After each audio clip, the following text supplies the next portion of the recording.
fakun bashan, ka zamanto mai murmushi, mai sakin fuska, kar da ka zamanto mai fuskan shanu kullum a ɗaure. Kariman, kuma ka zamanto mai karamci, zambi saɗin, kuma ka zamanto ma'abocin kyauta ko da yaushe miƙawa. Wa fi man yartajika, haka nan kuma a cikin mutane masu ƙaunanka ka zamanto jamila ra'ayi, mai kyakkyawan mu'amala, kar ka riƙa faɗa da kowa. Wasulan, kuma ka riƙa sada zumunta, gaira mushtahimin, kar da ka zamanto mai shirku. Zakiyan, kuma ka zamanto mai tsafta ko da yaushe.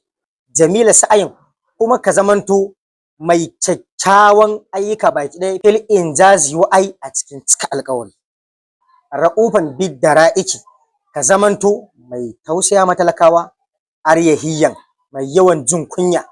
Mujallilu, kuma ka zamanto mai girmama kulla zi katafin, dukkanin makusantanka, wa na'ai da manisanta.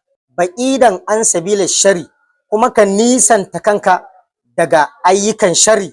Samhan, kuma ka zamanto mai haƙuri, mai yafiya, mai kau da kai, kuma naqiyil kaffi, ka zamanto mai tsarkakakken tafin hannu. An aibin, daga aibu, wa sa'ai, da aikan ɓanna na fasadi. Talaqqa mawa'izi, kai aiki da wannan wa'azin nawa. Bi qabuli sidqin, da karɓa na gaskiya. Inda hululu la'ai, yakin saukan mutuwanka. Tafuz, sai ka rabauta.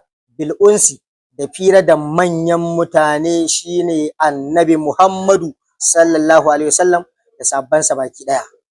To alhamdulillah, mun gode Allah, a nan ne muka kawo ƙarshen wannan littafi mai suna Zuhudu, mai biyar kenan.